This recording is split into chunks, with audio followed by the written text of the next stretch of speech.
Hello everyone. It's your friend, it's your buddy, it's your good pal, MLC Stealth, and today we have a domination on Afghan.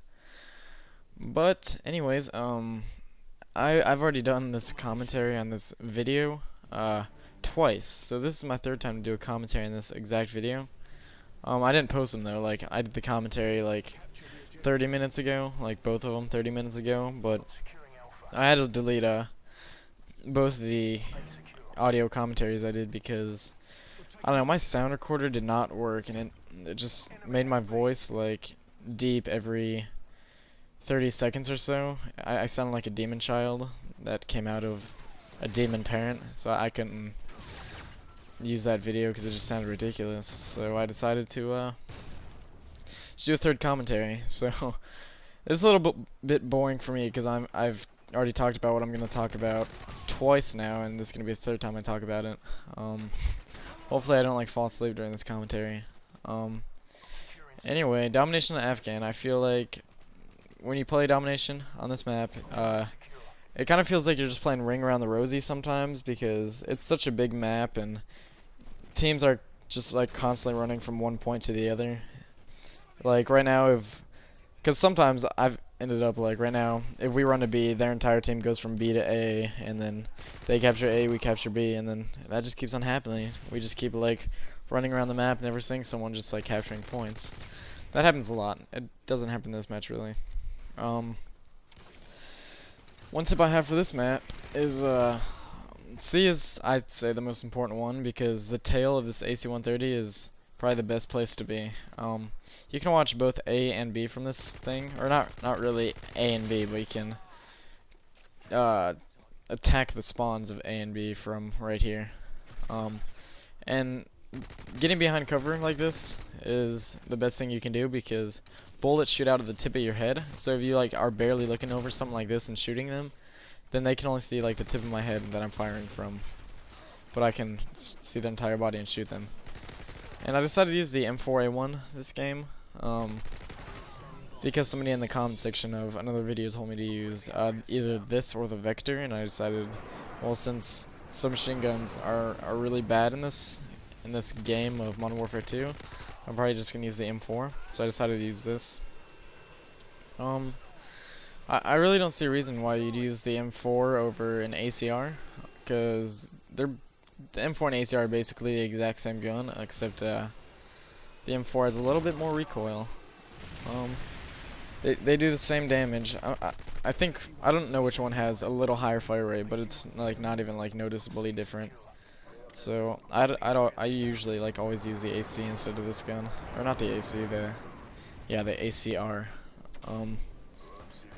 But my kill streaks are 7, 11, 25. I don't get the 25 because these guys shoot stuff down pretty good. They're diligent at shooting my air support down. But yeah, I don't know why I'd use an M4 like over a TAR and AK, because the TAR, AK take less bullets to kill than the M4, and they have a faster kill time, so it just makes more sense to use like that sort of gun. But I think the M4 probably sounds the coolest when you shoot it. Like, not with the silencer on though, because you can't even hear it. It sounds really cool when you shoot this gun like with a red dot, or it doesn't have to be a red dot, just not a silencer, because it sounds really cool. HI gets a really cute 4-man kill with that to Simtex. But anyways, oh yeah, Scott Pilgrim versus the World. I saw that movie a few days ago. That was one of the best movies I've seen in a long time. I said on my Facebook status that it was the best movie like I've ever seen in a long time, and then someone replied like, even better than Inception. Well, I think Inception and this, they're two different movies. Like, they're not even like in the same genre, so I can't compare the two. But they were both really good. Scott Pilgrim was like really funny. That's like one of the funniest movies I've seen in a while, and it had some pretty good action too. So it's not one of Michael Cera's like When I first saw the preview for it, I thought it was like another Michael Cera movie where he's just like some awkward person and he plays the same character that he does in all of his movies, but he actually played a different character in this movie, and it was really good. I liked it a lot, actually. I'm gonna see it at least one more time, maybe 2 or 3 more times. I saw Sherlock Holmes 4 or 5 times when I was in theaters because I love Robert Downey Jr. He's one of my favorite actors. So yeah, and then during my other 2 commentaries, I somehow made the transition in talking about Tropic Thunder. Oh yeah, because Robert Downey Jr. is in Tropic Thunder. So last Black Friday, I bought Tropic Thunder, Watchmen, Wanted, Borderlands, and Left 4 Dead 2. And my mom bought King of Queens, or like 9 seasons of King of Queens, with Kevin James. Because Kevin James is an awesome actor. I've seen his comedy special too. It's really funny. But anyway, I got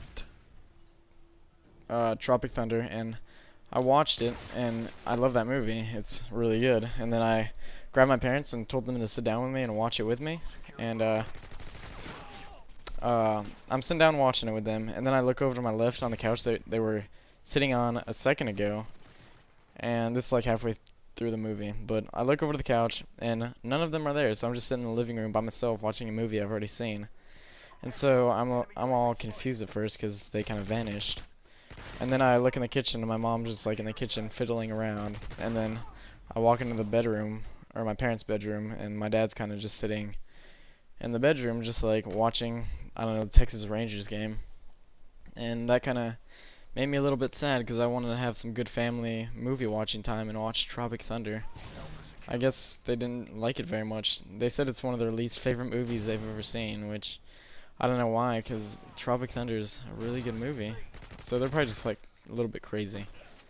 I don't know, that's not nice to call your parents crazy. That's probably a good way to get kicked out of the house or to get shunned.